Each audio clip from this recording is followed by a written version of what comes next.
Dear students, this session we are going to study about vector calculus. First we should know what is scalars and vectors.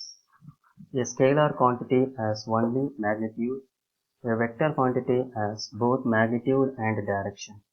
Some scalar quantities are length, area, volume, speed, mass, density, etc. Some vector quantities are displacement, direction, velocity, acceleration, electric field intensity, etc. First, vectors. A vector is a combination of three things: a positive number called its magnitude, a direction in space, a sense making more precise the idea of direction. Typically, a vector is illustrated as a directed straight line, like in diagram 1, from A to B. The vector in the above diagram should be written as AB vector. That is, the direction of the arrow from the point A to the point B, indicating the sense of the vector. The magnitude of AB vector is usually given by length of AB, length of the line segment AB. The magnitude of AB vector is always written as modulus of AB vector. Right? Now, two vectors are said to be equal if they have same magnitude and in same direction. See here we have two vectors VB and V1 V1, both are having same magnitude with same direction. Okay. Now see the diagram 3. Here we have two vectors AB and A2 B2 vector having same magnitude but opposite in direction. So here AB vector is equal to minus of B2 A2 vector. Triangle law of vectors. In diagram 3 there are three vectors. One is AB vector, another one is BC vector, another one is AC vector, right? So here AB vector plus BC vector is equal to AC vector. So here AC vector is said to be the resultant vector, and this law is said to be triangle law of vectors or triangle law of addition. Okay. Physical quantities which can be described as vectors satisfy such law. One such example is action of forces. If two forces are represented by the vectors AB vector and BC vector, then the effect of applying both these forces together is equal to the single force, the resultant vector or resultant force represented by AC vector.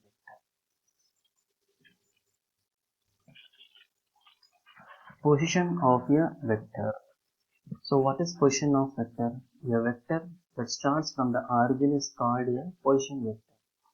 The position vector are from the origin to some point located at x, y, z is written as r vector rx, ry, rz.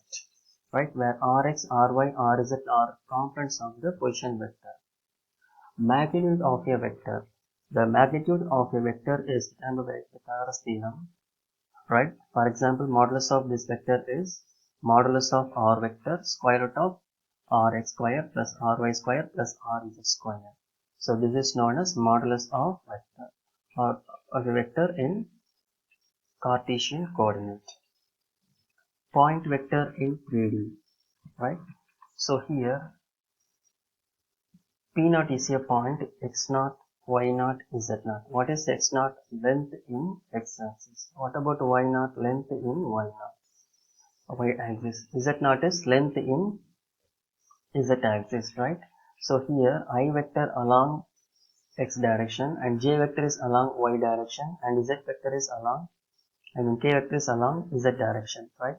So here the vector OP vector, the vector OP vector is said to be point vector, right? And it is denoted by r vector and its modulus is square root of x0 square plus y0 square z0 square. That means its length is like much, right? So r vector is denoted like this: x0 I vector, y0 j vector, z0 k vector. Unit vector. Consider the vector r vector equal to xi vector plus yj vector, zk vector. So unit vector is simply denoted by r cap, that is r vector divided by its modulus. So what is its modulus? x square, square root of x square plus y square plus z square, right?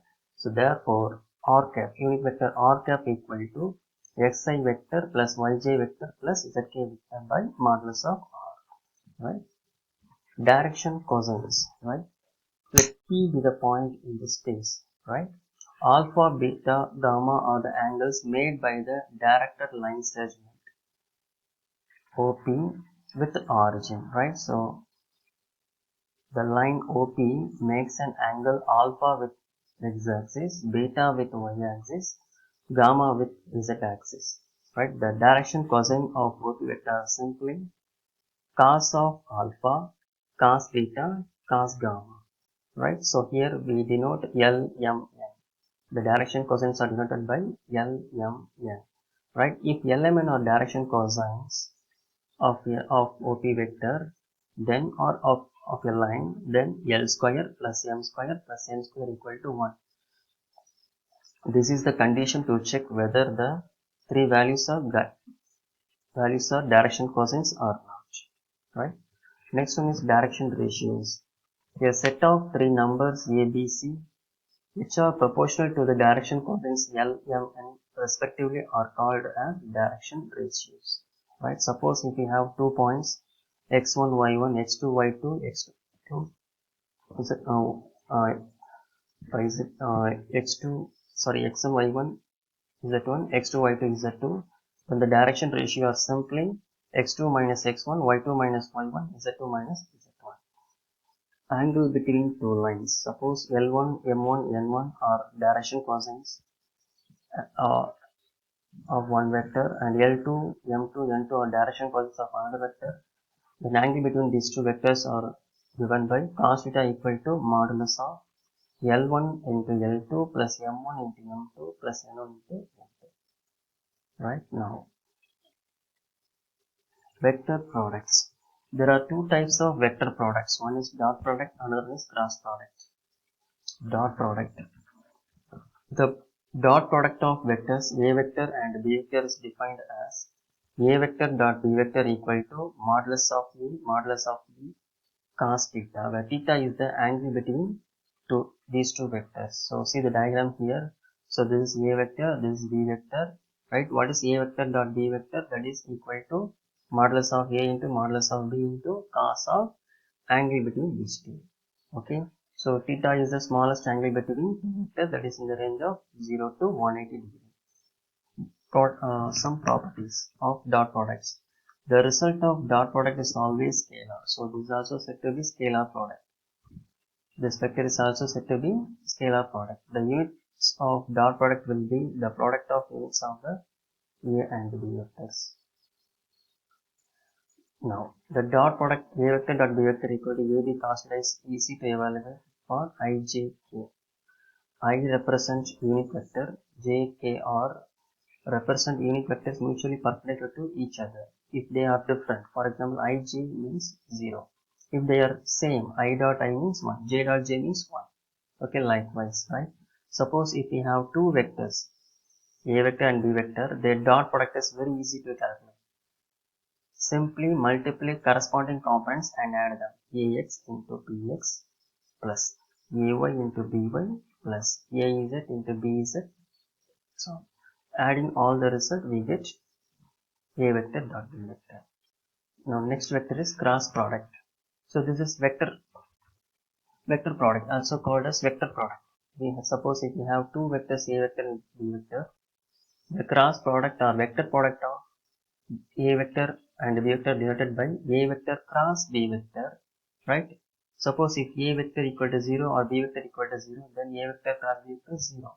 Suppose if anyone is not equal to 0, then A vector cross B vector equal to modulus of A vector modulus of B vector into sin theta into n cap. So here n cap is the unit vector that is perpendicular to both C vector and B vector, right? See the diagram here. So this is A vector, blue line is A vector and the red line is B vector, right? So theta is the angle between these two vectors, right? N cap is the vector perpendicular to both. The green line or green vector is said to be n cap here, right? Suppose if we have two vectors, 5i vector minus j vector plus 2k vector, and another one is 2i vector plus 3j vector minus k vector, then we can easily calculate cross product. First write the ijk vector like this, right? First write the unit vectors ijk in the first row, then write the coefficient of first vector, here 5 minus 1 2, then write coefficient of second vector in the third row. Okay, now expand this determinant.